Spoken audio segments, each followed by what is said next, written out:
Hey there, guys. Oh, what the? Are you guys able to hear me? Can you guys hear me?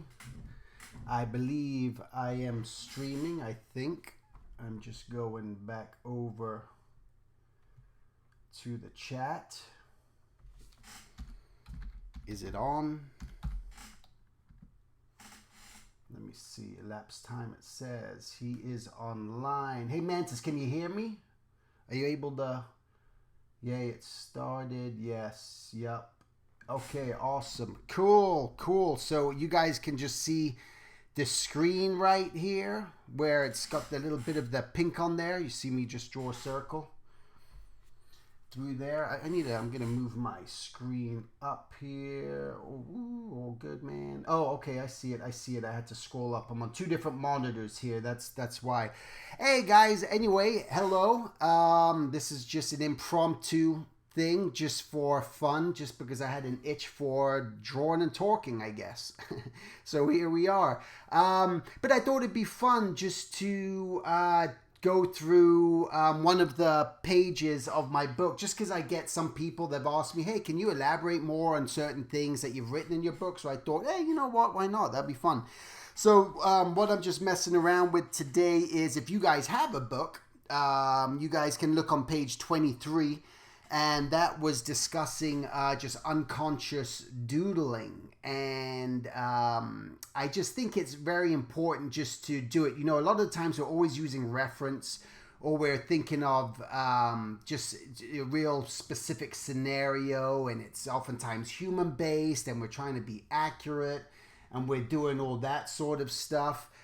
So what I like about the unconscious doodling is just something that you're just doing, you know, just randomly in your sketchbook. You know, there's no rhyme or reason. It can be anything. If I just decide, oh, you know, I'm just going to draw a face, but I don't know where that face is going to go, what it's going to look like.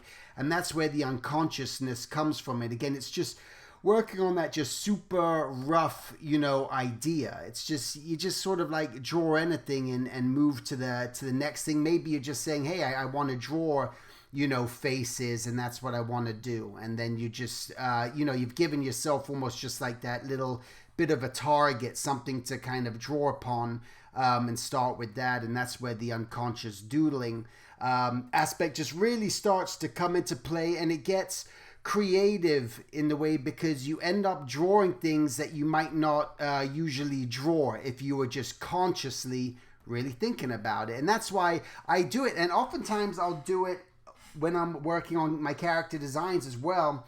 And the reason I do that is, you know, again, it's important for me to grab reference and do something like that. But you know, if I'm, say I got to draw a crocodile or a pig, or I'm doing something for a client, I'll always grab the reference just so that I have a frame of reference. But before I start getting too heavy into that, I just kind of want to just randomly draw stuff, you know. So that's what I'm just really just trying to do. So let me just erase some of these here, all this. Let me see if it doesn't do like a speed erase. Okay, I'm just gonna grab my eraser here, if I remember where it is, and then I'm just gonna erase that. Let me just get a nice big size. You know, so anyway, the thing that I just kind of want to say first of all is I just want to answer some questions, see if there's any questions, because I have to look at a separate screen.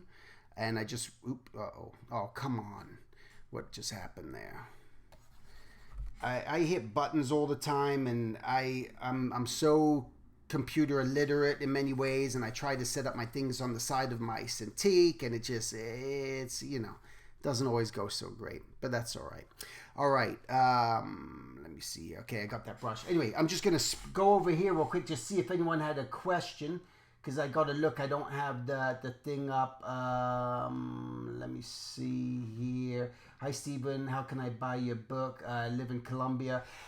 You know, maybe the best way to get it is through Amazon, through going through them, because by that chance it might be the shipping might not be as much. If you do it through my website, which I have a link just down below in the description, I'll sign it for you. I'll be able to do that, but I'm not going to be, you know, I could mail it to you too. It's just going to be a little bit pricier, so it's, you know, up to you what you'd like to do. And what software are you using for drawing? The name of this software is called Mischief, and the website is called madebymischief.com. The program's like $25. So it's pretty cool. But anyway, so going on here, what I just kind of want to say with unconscious doodling is this is where you're going to find new ideas, different things to draw upon that could be potential ideas for a comic strip or an animated show, whatever it is, just working on those things. So what I like to do besides just, maybe of that unconscious doodling of humans or whatever it may be, just draw just random stuff.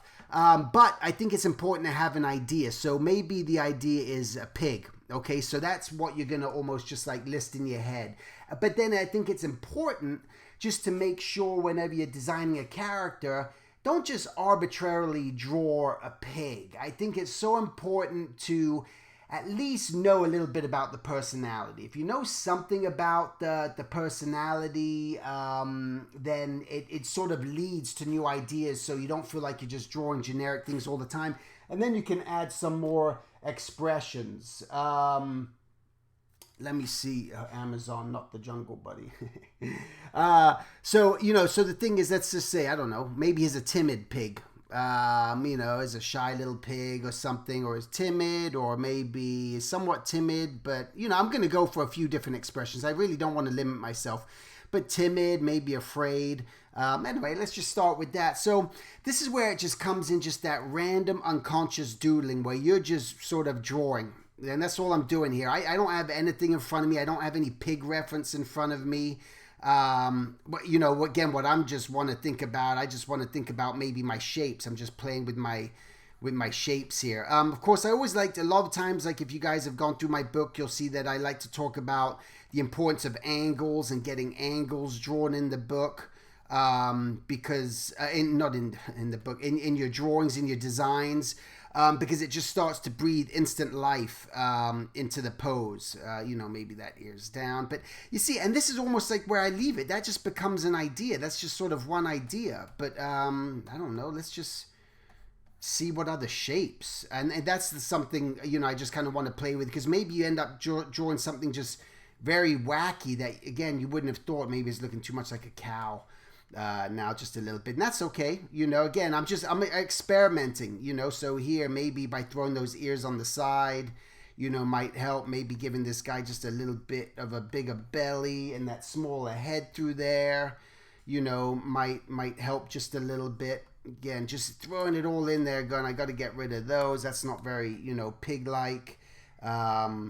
And this is almost just like that little TV way of just, doing. I mean, you could do this for feature too. It's all the same stuff. No matter who you're working for, no matter what you're doing, it's all the same. It's all the same stuff. But again, that's, that's not really. Yeah, I mean, again, I'm not even going to judge what I'm doing. And you can't say yes or no. And I apologize for that. I shouldn't have done that, because I don't want you guys to think that you should be judging yourself and what you're doing at this point. It's just really just seeing what kind of happens, from here. Maybe that nose is sort of just a little bit smaller and his eyes are just a little bit bigger there, and maybe he's a little bit scared and a little bit timid of something. And then maybe he's got some really big ears, maybe he's a little baby, a little, a younger little pig through there. Maybe he's got his hands up. It's just like, oh no, what happened, please? I don't understand what's going on. Maybe his legs are just bent in just a little bit there. Again, maybe it looks like a whole different sort of animal, not so pig-like. And I think maybe we've got to take those ears just a little bit higher. But, if I made this guy pink and said he was a pig, he'll be a pig. But, that's what you're messing with. I'm just going to switch on over to the discussion here and see what's going on in the discussion. If there's been any questions, live chat. Now, why? Pushing outside the normal. Hold on here. For some reason, I need to be able to scroll up on those. Okay. Does unconscious doodling still rely heavily on design fundamentals? No, not so much. It's great. It's good to have it, because when I'm unconscious doodling, here's the bottom line. Daniel, you want to have as much knowledge as possible, because by doing that, what I'm doing is I'm informing myself as I'm avoiding the ladder, I'm avoiding the bowling ball, and I'm thinking about, you know, big against small or small against large, and I'm playing around with that, and that becomes design fundamentals, contrast, everything else that you're dealing with. So I would, because otherwise you could do unconscious doodling, but then you're just doing something that's, you know, I mean, there's a naive sense to it, and you could get some really great stuff from it. But I always encourage, get the fundamentals down. Don't do that to yourself. Don't cheat yourself from having that understanding. That's what I would kind of say to you. Let me see. Is there any way similar of how writing uses a stream of conscious? Yeah, absolutely. There was a great book called, I think it's called The Artist's Way. And this woman just talks about morning drawing, writing. It's the same thing. You know, you do it. You just start writing and see what happens from. I do that all the time, actually. Not in the mornings or anything, but when I'm just writing, I'm just unconsciously writing, and I've come up with some crazy stuff. I'd imagine it's pursue design exploration. Let me see. Pushing outside of your normal restricted process. Hi, Stephen. Just started your fundamentals of character design over at Schoolism. Awesome. When you draw late, like now, here at 11 p.m., you start to draw some dark stuff. Nice. I wish you all the best. Oh, it looked like a good giraffe. Well, yeah, it could have been a giraffe, too. Let me see. Reminds me of Angry Bird Pig. Reminds me of drawing exercise where you scribble on a page and then you elaborate and turn them into something. Yeah, but it's more than that. You know, Elizabeth, you want to go more than that, because sometimes that's really comes from nothing. I think it's so important to have an idea. You know, there's something to be said for that, but have the idea. It's going to work in your favor even better.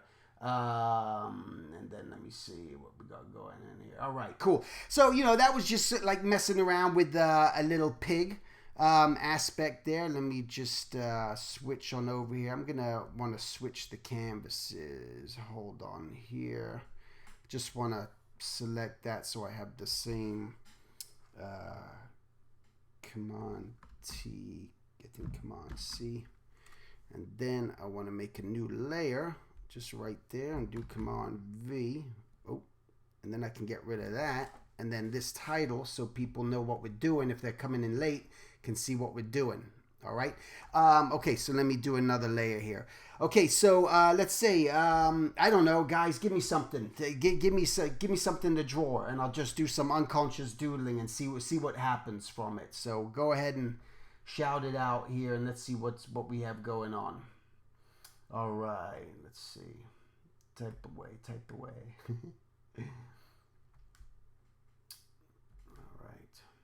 Waiting. Okay, anybody in art school ATM? Don't know what that is. All right. If you guys don't say something, I'm just gonna, I don't know. What else can we do? A double-nosed person. Interesting. Alien, ostrich, Yogi Bear. All right, double-nosed person. Hey, listen, why not? Let's go for that double-nosed person. So here, we got that double-nosed person, and maybe he's got his eyes here. This guy's wondering why was he born with a double nose? And he's got his nostrils in there.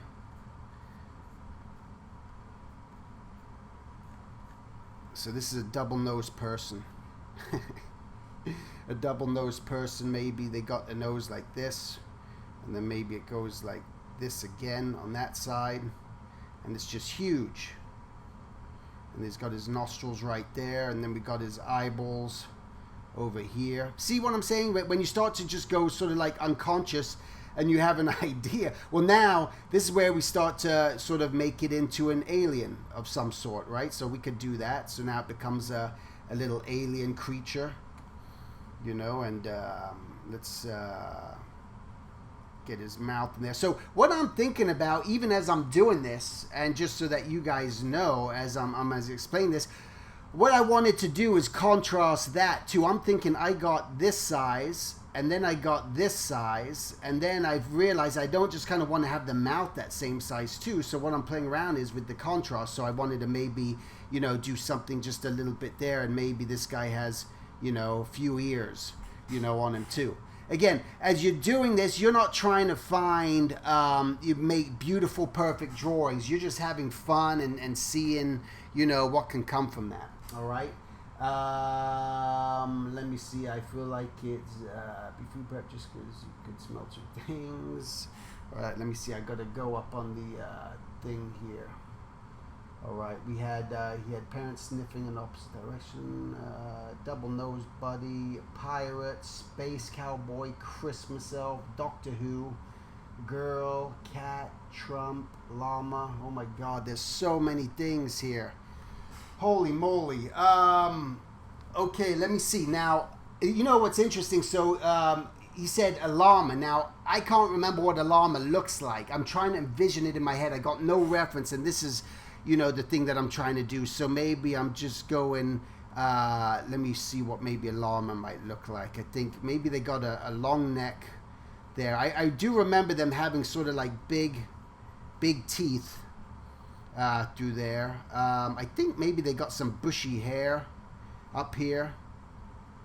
Okay, maybe he's got his nose in there again. Yeah, this is this is again the creative exercise. It's just like maybe I think they're a little bit bushy through here. I think maybe that's a little bit of a llama aspect playing through that. See, I can come back and erase this afterwards. I'm gonna make him a happy little llama through there. But so this can get into that wazy, that real wacky cartoon style. Especially stuff that we're seeing a lot of today in animation. You know, design's design and cartoons are cartoons. So it's, you know, we've seen some pretty crazy stuff. Again, I don't know maybe what to tell. This is where I get reference afterwards, and I take that shape and I go, you know, hey, maybe there was something there, you know, with this guy. Maybe he's got some little ball feet, you know, through there, and he's got his little ball arms. I don't know. What I'm thinking about as I'm doing this, I'm thinking about just, I didn't do it so well there, but thinking about my perspective through there.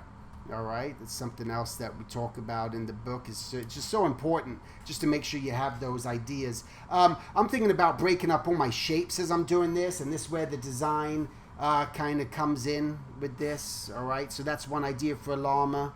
Maybe let's get another idea for a llama. Maybe he's got little legs or something like that. And let me see here.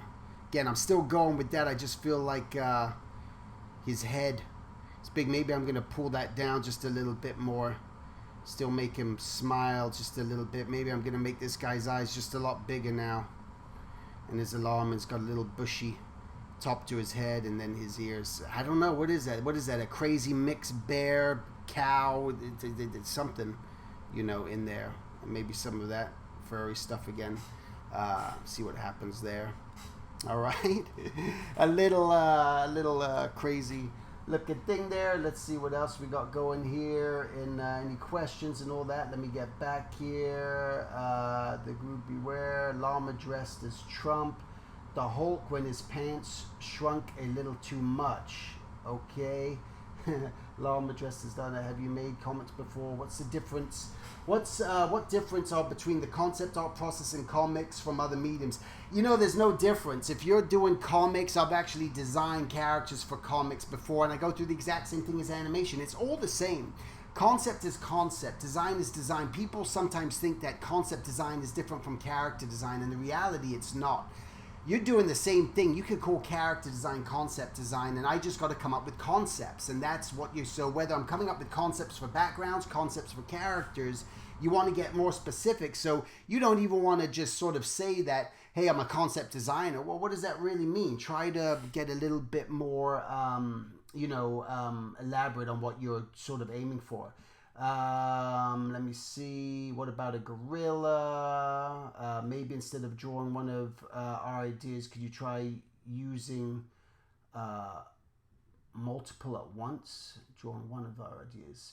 Yeah, I mean, I guess it's just a matter of just drawing fast or not.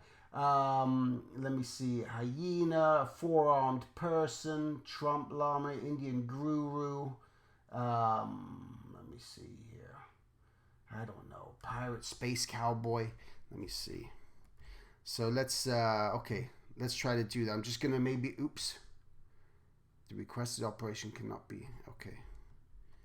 All right. So, excuse me again, guys. I'm like scrolling down through two different screens, so I'm going back and forth. Let me see. Let's do a gorilla kangaroo dressed as zebra. That's an interesting one. Kangaroo dressed as zebra. Okay, let me see here. Kangaroo. What does a kangaroo look like? Okay, a kangaroo I think has sort of really big things up here. No, see what I'm saying? Look what I'm going through. You're watching me struggle. Kangaroo dressed as zebra. Let me see. Maybe it's got his thing like that. What did the kangaroo have? Some big old ears, you know, through there. And he's upset because he's dressed like a zebra. All right, so let's get that kangaroo. Maybe he's, let me see. So if we got the kangaroo's body, but it's going to be in a zebra body, so maybe I'm running out of room here. So excuse me for like getting all this sort of scrunched in there. So we got this, and we got that, and we got his belly through there. Then what we're going to do is sort of attach this, you know, around him, and maybe he's got his arms in there. It's like a backpack. There we go. Maybe he's got a backpack, a zebra sort of butt attached to him, and it's got all that going on, and then it's just got the dangling legs of a zebra sort of hanging behind him, and his tail's in there somewhere. So there's the sort of like again combination. I'm not sure. I know the nose feels just a little bit different. I'm trying to, you know, maybe it's something like that, and maybe it's really happy. You know, so this is the unconscious doodling, just sort of like playing around before I'm even grabbing any kind of reference there. Let me see what else we got here. Let me see if I can answer some questions. Llama dress. Okay, we got all those things. An orc warrior. Can you talk about construction in drawing? Hey, I kind of like that. Whatever you did there, Alan, with that highlighted that made me be able to see that it was a question. So that was pretty awesome. So if you guys know how to do that, that'd be great. So, you know, construction and drawings, it's, you know, it plays into a big role, but one of my biggest advices that I would advise anyone to get, again, this is something I cover a lot in my book, but I'm just going to give you an antidote sort of idea because I will do it on another live thing. But what I recommend everyone sort of, you know, get one of those wood dummies that looks like this. You know, you guys have them sitting on your shelf right now, maybe. Go, oh, I got one of those, right? And you never use it. It's just, you know, it's this great little dummy. And what it is just sort of like built on of all these tubes. And then you can just take those different angles. You know, you can't get the most dynamic poses, but what I'm saying is you're not trying to buy, you don't need to get something that's all anatomically correct. That's not the point. The point is what people struggle with in construction is just the basic shape. So once you get something like that, what you want to be able to do is just pose them in all different, you know, ways. So then, you know, you can change like the angles on them.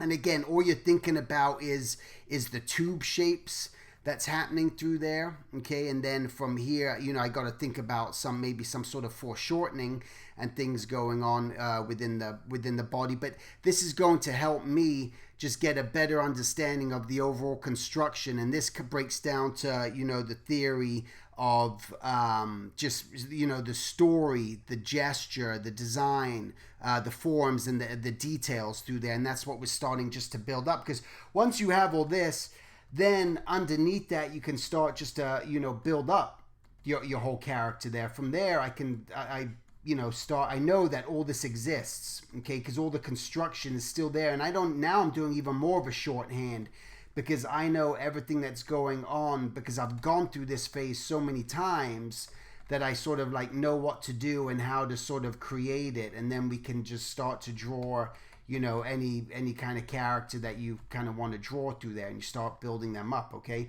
And it's that's the important thing. It's just trying to make sure that you're drawing quick, you're drawing loose, but always knowing that underneath there, once again, there is this real construction going on. I know that everything is really underneath there. I know where that neck connects to there. Okay.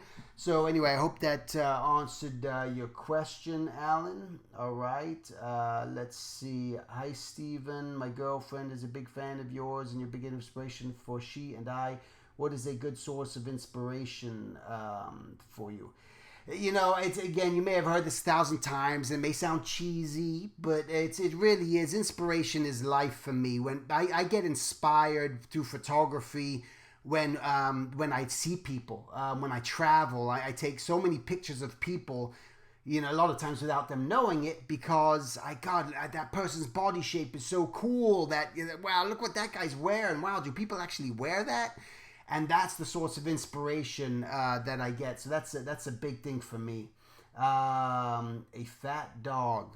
I'm just going to skip over here to a fat dog. Let me just go here. Fat dog. Okay, so one thing I'm going to say to you, when you say a fat dog, something, even though we're unconscious doodling, this is something to remember for a client. When you're working and they tell you they want a fat dog, the thing that you got to make sure that you do is know what kind of dog is it. Is it going to be, you know, is it going to be a, come on, what's going on here?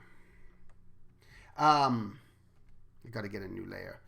Let's see, is it going to be a fat little Chihuahua? You know, to where the Chihuahuas, you know, like this, and he's so fat that his, you know, his ears, his eyes don't even look so big anymore, you know, even though they're sort of like popping out because he's so, you know, fat, you know, through there. And maybe he's got some little buck teeth or something. You know, those are just little bags under his eyes, and he's got just his little legs through there. So that's something that I want to think about, or, you know, I may think about, you know, what are other ways that I can maybe make that fat Chihuahua, you know, through here, and just do something maybe a little bit more like this. You know, it's got his big old eyeballs, and then we can add some little highlights in those eyes through there, do something like that. And he's got his little tail, and he's so fat that, you know, you don't really see any of his legs down there. Maybe he's got a little spot on him through there, and maybe he's got a little spot around his eye. You know, just look at your own dog. That's what my dog looks like, you know, and then you can have the teeth going crazy and doing something like that. You know, again, not knowing what, but it's so important to sort of know like the species and what it is that you're trying to look for. Again, using the design fundamentals and ideas based on that and proportions is all vital in helping you. Okay. Crash Bandicoot. Wow. I appreciate seeing the struggle and thought process behind your designing. How much gesture should you think about when designing your character in early stages? Do you think about shape language before injecting gesture? Or is it the other way around? No, I'm usually always thinking about the story is always number one. You got to know, that's number one. You got to know what that is. And then comes the gesture. Okay. And then after that, so again, this is part of what I have all written in my book, which are the main aspects. So there's number one is story. Number two is gesture. Number three is design. Number four is the form, and that's the construction. And then the last one is the details. And that's the order you should be taking all your stuff in, so that I know the story. So I know that this guy is so tired. He's been playing the slot machines all night long. You know, on his thing. He's sort of like bent over. He's been losing all night. Okay, so this is why I know the sort of story, you know, that's kind of going on in my head. And then his, you know, his legs there, and he's just sitting on one of those little, you know, stools, and he's got his like foot on there, and the stool gets just a little bit longer. Maybe that leg's dangling down or something, you know, through there. And then from there, so I got the story, I got the gesture, because now I understand what's going on. And then from there, I'm start thinking about the design. Well, maybe this guy's got a, you know, one of those little fedora, you know, hats on. Maybe this guy's wearing a suit or, you know, a tank top, or maybe he's wearing shorts. And, you know, then you start adding all that, and then you start getting into all the little details through there. But it has to go that way if you want to draw effectively, okay? Let's see here. Let me scroll down. When do you use reference to inform your design process if you start so loose. You know, usually, again, I'm going to grab my reference in the beginning. Like when I'm doing this unconscious doodling, when all of a sudden I may be just, someone's got an email, something's happened, I got to work on a specific job or a client, and I'm not at my computer, and maybe I'm just away from stuff and I got my pad, then I just start drawing without looking at the reference. But you will always typically grab, like, I want to know what a chihuahua looks like, but doing this has helped me before that. So I'm always going to grab reference. So sometimes I'm going to grab it beforehand, and sometimes if I have no idea what it looks like, instead of just wasting hours of time, and then other times I want to make sure that, you know, I have the reference, okay? But yeah, just keep loose. All right. Is there a difference between unconscious doodling and throwing up on the page? No, it kind of like falls into the same sort of category. Really, when you're sort of like playing with most of those. When I'm doing more of the throwing up on the page is when I'm having to design, and I'll just show you here. Let me just click off that. So when I'm throwing up on the page, which is, I'm not sure what page in my book that is, what I'm doing with that is usually, say it's just one specific character, and more, you know, sort of human based, where it's just like, you know, I want to grab someone screaming, you know, I'm just sort of like doing something like that. Maybe I just kind of want to do someone in there, maybe just feeling just a little bit sad, and I'm going through that phase. And what I'm doing at that point, I'm not trying to necessarily do this, where you saw me with the unconscious doodling. I'm still getting just a little bit more structure, you know, in there as I'm doing something. Here I'm just like, you know, boom, just like, you know, what is this guy sort of like sitting, you know, and maybe his head's sort of tilting back, you know, so it almost looks like a big jumble of mess. And that's where that throwing up on that page idea really comes from. Okay. Let me see. I think unconscious doodling is throwing up on the page in a way. Gross analogy, but once you're done, avoiding your unnecessary rejected contents. Absolutely. So, let me see. Can you tell some tips to make pleasing design? I mean, straight against curve. You know, that's just a big thing. And in all honesty, the best way that I have found to truly understand straight against curve is just, you have to look at the human body. You have to look at things. You have to look at what's going on almost sometimes with just an arm, when it sort of starts to maybe come down, because the straight is usually where the bone is. You know, you're going to get more of a bone right there. And then underneath here, where we can start to get gravity, is going to pull down some of the, you know, the fat or muscle, what's ever going on, and you just start to see that a little bit more. But basically, yeah, what I'm doing, I just kind of think about it. I may draw, say I draw a curve there. Okay, I've started with a curve. So because I have that curve, I don't just want to repeat another curve right there. What I want to do, hold on, let me just erase. Why is it not erasing that? Hold on. Come on, Z.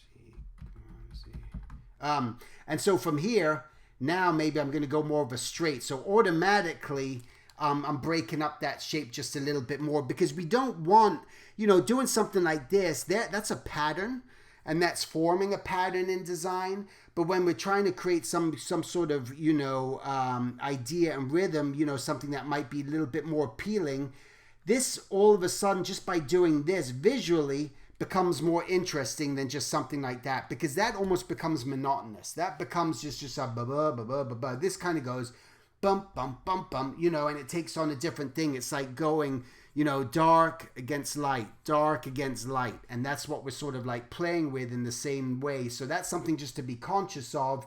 It's like grouping. You got to look at your shapes and what's happening around everything, you know, to do it. So here I might do a little bit of a curve against that straight that was right there. And then here I might go really, you know, curve, you know, in my design and doing something like that. And now those shapes are all sort of playing against each other, and that's what's causing the contrast within those shapes. Okay. I always struggle drawing faces and interesting expressions. Any advice to improve them?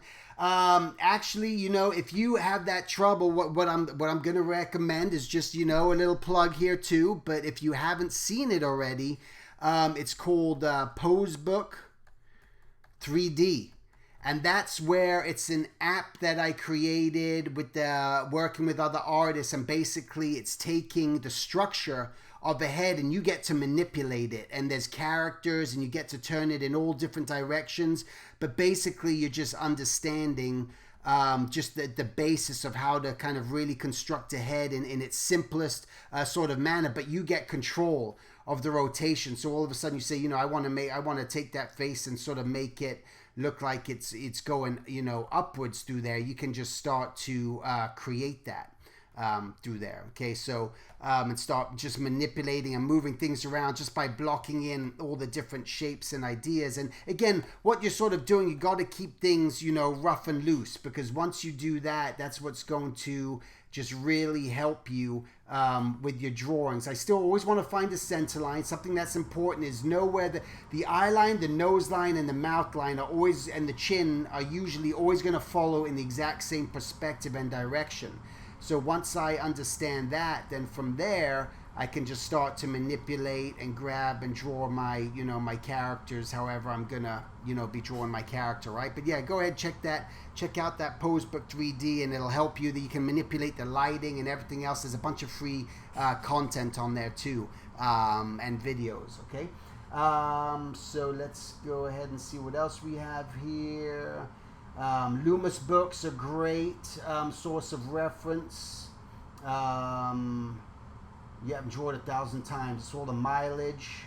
I noticed huge improvement personally this year. Even Mel Amsterdam also said he pretty much learned characters exclusively from Loomis. What do you think of Art Center, and have you visited? You know, I've never visited Art Center. I know it's super expensive, but that's it. That's all I ever hear from people of how expensive it is. But you know, listen, school is just something you just choose wisely, and don't feel that you have to go to a full 4-year art school to do what you do. A lot of times you go to an art school and you get thrown into doing a lot of things that you don't even want to do, and you got to go take that class and that class. Granted, it can help you try to discover what you enjoy, but you should be doing that on your own, trying to find out what you enjoy. And just don't feel just because you have a degree in that school that's going to get you hired and in the industry. That's not the case, okay? So it's all comes down to your talent and the amount of time and effort you're going to put into something. Any products online that can help you master traditional animation? You know, I listen, I'm always the traditional guy. What I always liked was Preston Blair's book, especially if you're starting out. You can't get any greater than that book for animation. Let me see here. Let me scroll down. Good to see you. Thanks for your book. Thank you. Survival's Guide. Contrast, value, line, shapes. All right. Drawing an introduction. Oh shoot! Just did I just skip up? Okay. I need to see if I can. No, let me scroll down to there. Hold on. Still just trying to get to questions. Can you talk about character, basically boiling down the subject down to its simplest representation, but still getting a likeness? That gets pretty heavy, Daniel. But yeah, there is quite a bit involved, but it all comes down to just the breaking up the proportions again. Let me just see if there's other things that maybe address here. Mastery comes with time. Just came from live sketching from the local zoo. It was difficult. Do you have any tips on models that won't stay still and save their life? It's, you know, funny story. When I was doing that, I used to go to the zoo. I got so frustrated with these animals moving, but there's such a benefit to it. But I got frustrated, so I started videotaping them. I took my own video recorder. Again, this was before YouTube and all that. But what I would highly recommend is, you know, get the feeling. Go grab reference through YouTube. Just you can, if you type in, I'm just gonna say an easy one, chimpanzee. You type in chimpanzee, you can watch a documentary, something on Discovery, someone's own home videos. You watch that Discovery and you draw from that and get an understanding of the animal, then go to the zoo when you have a basic structural knowledge of them, and it's going to be so much easier for you. So that would be my biggest recommendation for that. Let me see, with character design, Do you have to learn other things like storyboarding? Also, does learning animation help with character design? No, you don't necessarily have to, as a character designer, you don't have to know storyboarding, but I would say the opposite of, if you want to be a storyboard artist, you should learn character design, because you're always called upon to oftentimes design your own characters for the show before it goes to the character designer, and some shows you're required to put the characters on model.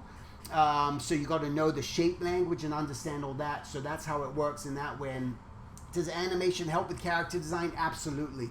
I never learned animation, but I always wish I did. I think it would have been such a helpful tool for me to learn how to actually move the character around in space. It would have been so much easier. So absolutely, it goes hand in hand. But character design, animation, and storyboarding, if you're going to study those three things simultaneously, I think you're going to be really balanced. Let me see here. I want to make simple characters with simple shapes, but I always end up with same generic ones and wish that I could get better with more unique characters. Well, that's something, again, I talk about it in my book. I'll cover that on a different thing, but I talk about just using household objects just to help you break up all your shapes. What would you say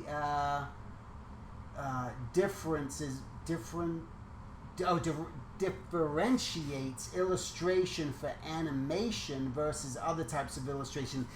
You know, it's really one and the same. You know, there's nothing, and don't look at it like that. I think when you're doing illustration for maybe a magazine or a book cover, you're telling the whole story. You're putting that in there, okay, where you could do the same thing in animation, but maybe you're just called upon to do an illustration of a background. Maybe you're doing an illustration of props, of bikes, or something else. So that's where it's different. But otherwise, don't treat it. It's not this illustration is illustration. So it all blends and works together, in my opinion.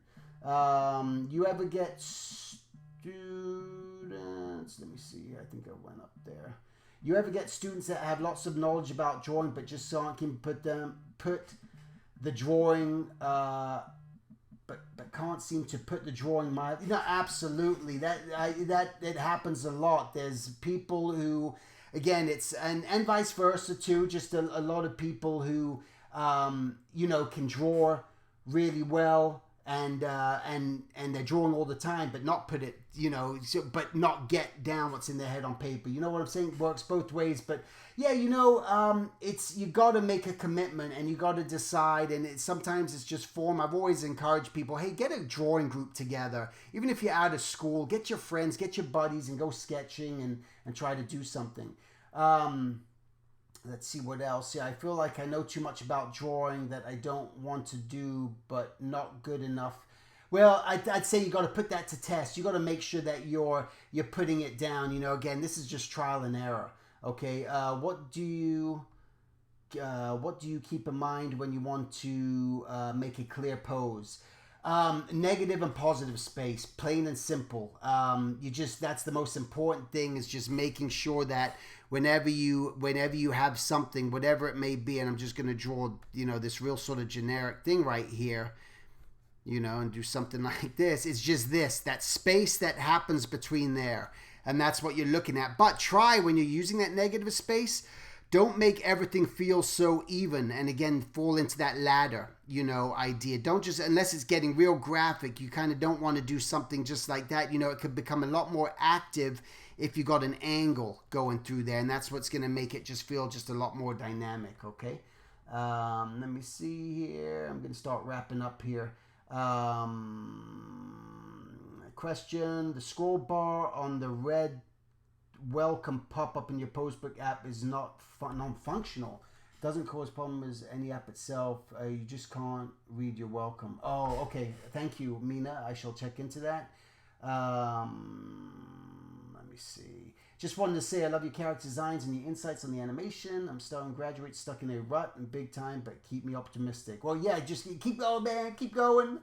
You know what I want to just kind of do here, because I just sort of wrap up. I thought it would be kind of interesting. Is I was cleaning up my desktop, and I came across this thing that I pulled from a studio. I don't know which studio it was, but it was what people are looking for for animation, you know, for the requirements. And I think this is so important because a lot of people don't know what's required as a designer in the animation industry. So I want to share with you my experience on this. But what I pulled from that website is this is exact, you know, and this is, you're going to see this in a lot of requirements from a lot of different studios, and this is what they want to see. So I just wanted to elaborate on it just a little bit more just before I shut off here.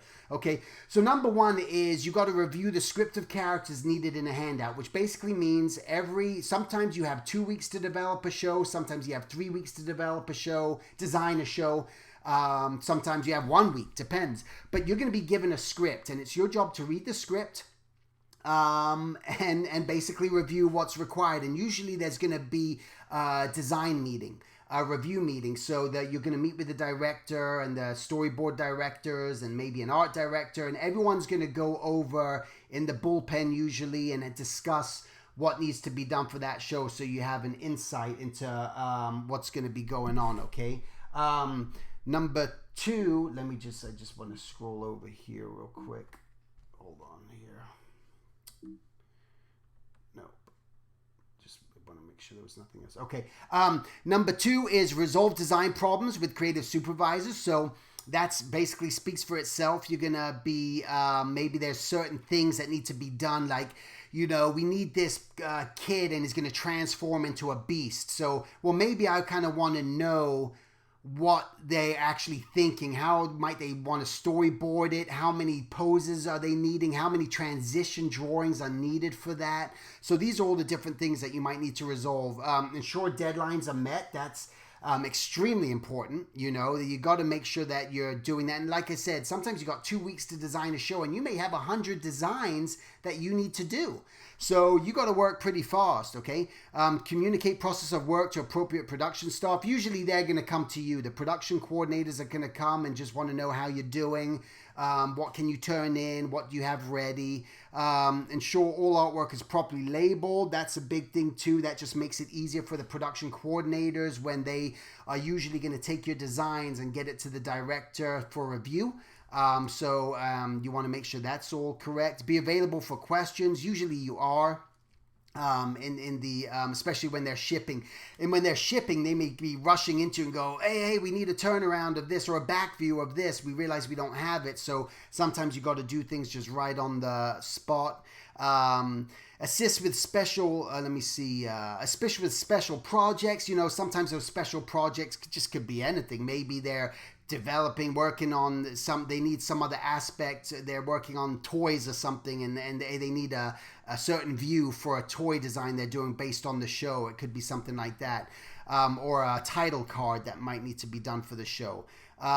Make special shadow and color indications. So sometimes you're going to have to do that, and that's basically taking your design and you're doing a color line, drawing around on the inside just as a color line to show where the highlight's going to be on a character. For instance, I'll just show you real quick. So you may have a character and he looks like this, and you got this. Well, maybe you need to sort of like take this color line and in like a light blue pencil or something, you do something like this. So you're like showing where that highlight may go and doing something like that. Maybe you might show a little bit of a highlight over here. So now the color person knows to just, you know, block those things in just a different color. So that's what you have to do. Make special shadows. Must demonstrate proficiency in style of the show. That's a given. You're gonna be given the test for that. So they want to know if you can just even match the style, but you got to make sure that you're on model with everything, okay? Strong character design and construction, okay? So that's another given. Know the fundamentals, know how to draw things really well, the mechanical skills. Knowledge and willingness to learn design programs, absolutely. You're not going to sit there and go, no, I don't want to learn that program, screw you, you know, they'll kick you out.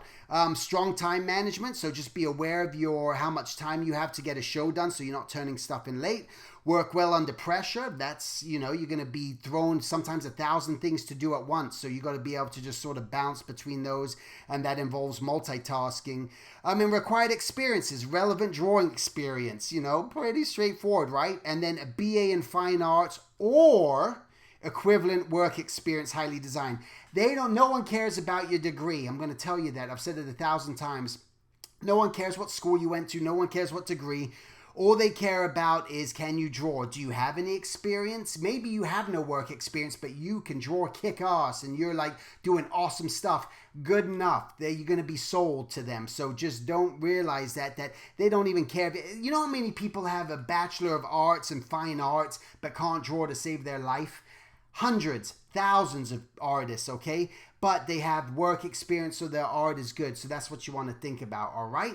So that's kind of what I want to say. I'm going to see if there's any questions. Again, guys, if any of you want to learn from me directly at my studio and you live in the LA area, my next semester starts in next month. Just taking 5 students at a time. I'm notifying the ones who have submitted their application already. But there's still a chance to get in there, and just 5 spots available in Simi Valley where I live. So if you can make the drive out here, and just go to my website, silvertoons.com, and go to the classes, and you'll be able to see what to sort of fill out there, okay? Let me see if there's any other questions here. Does anyone here have art videos on the channel up to follow other artists? I can draw. Okay. So that's it, guys. Anyway, thanks for watching, and I hope you sort of enjoyed this. It was a fun impromptu thing. I'll definitely do it again. I don't want to say when, but I hope you enjoyed it. And if you have any questions, as always, you can always shoot me an email directly at silvertoons@yahoo.com. And I'll be more than happy to answer any questions that you do have, all right? And if you're going to be at Comic-Con, I'll see you at San Diego Comic-Con. I'm at the end of aisle 1000 near the snacks, which is a good place to be. So I'll see you guys there. All right, have fun, and I'll talk to you guys later. Let's see here. Now I got to try to stop streaming.